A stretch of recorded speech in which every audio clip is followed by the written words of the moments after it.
Polynomial होता क्या है? देखो पॉलिनोमियल जो होता है ना, इट इज़ अ कॉम्बिनेशन। क्या होता है? कॉम्बिनेशन होता है किसका?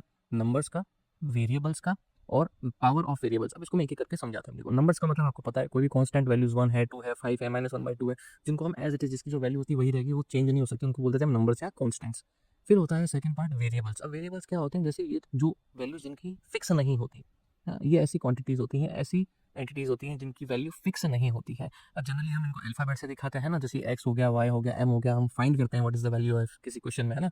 तो ये पहले से फिक्स नहीं होती है, हम क्वेश्चन में सॉल्व करने के बाद इन चीज़ों को निकालते हैं, तो इनको हम बोलते हैं वेरिएबल्स, जिनकी वैल्यू फिक्स नहीं होती, राइट? तो इसके बाद होता है पावर ऑफ वेरिएबल्स। तो जब हम बात करते हैं कि वेरिएबल्स क्या होते हैं, एक्स, वाई, एम, ये सारे वेरिएबल्स जिनकी वैल्यू फिक्स नहीं, तो इनके ऊपर जो पावर होती है ना, वो कहीं न कहीं डिसाइड करती है कि ये जो पॉलिनोमियल है वो किस टाइप का है।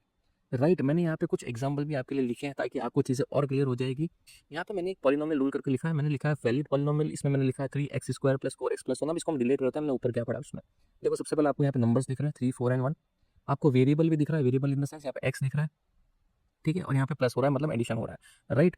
वैसे मैंने यहाँ पे y लिया है, देखो अब y की फॉर्म में मैंने क्या लिया, यहाँ पे भी देखो नंबर्स आ रहे हैं और यहाँ पे जो वेरिएबल है वो y है। ऐसा ज़रूरी नहीं कि हर बार x ही आए, कोई भी वेरिएबल आ सकता है, ठीक है? और यहाँ पे भी जो ये पावर है, देखो यहाँ पे पावर कितनी है? 3 है, यहाँ पावर कुछ नहीं, मतलब पावर 1 है, राइट? यहाँ पे मैंने एक रेड में कुछ लिखा हुआ है, मैंने लिखा है कि नॉट, मतलब ये पॉलिनोमियल नहीं, दीज़ आर नॉट पॉलिनोमियल्स। कौन सा? 1/x और √x। अब क्यों नहीं है, उसका जस्ट नीचे मैंने रूल बनाया है, या फिर यहाँ पे इसका रीज़न लिखा है कि जब भी हम पॉलिनोमियल की बात करते हैं, बहुत ही इंपॉर्टेंट और वो छोटे से डिटेल है जो हम अक्सर मिस कर जाते हैं। क्या है कि जब भी हम बात करेंगे कि पावर ऑफ वेरिएबल, पॉलिनोमियल के अंदर जो पावर ऑफ वेरिएबल है वो हमेशा क्या होनी चाहिए? एक होल नंबर होनी चाहिए, पूरा नंबर होनी चाहिए।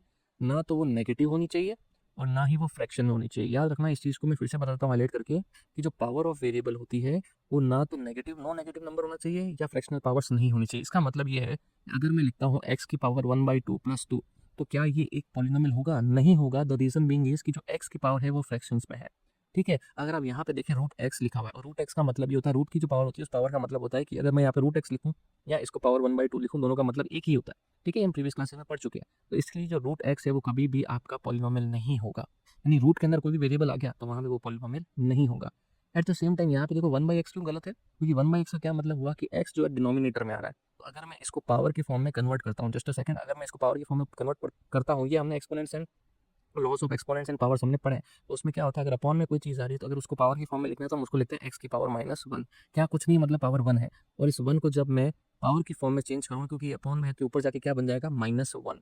इसलिए यहाँ पे पावर माइनस में आ रही है। लेकिन हमारा तो जो लॉ है वो लॉ ये कहता है कि जो पावर है ना तो नेगेटिव होनी चाहिए और ना ही फ्रैक्शनल होनी चाहिए। और यहाँ पे देखो इसकी वजह से पावर हो रही है नेगेटिव और इस रूट की वजह से पावर होती है फ्रैक्शनल। तो इस वजह से ये जो दोनों है ना, ये दोनों क्या है, हमारे पॉलिनोमियल नहीं होंगे।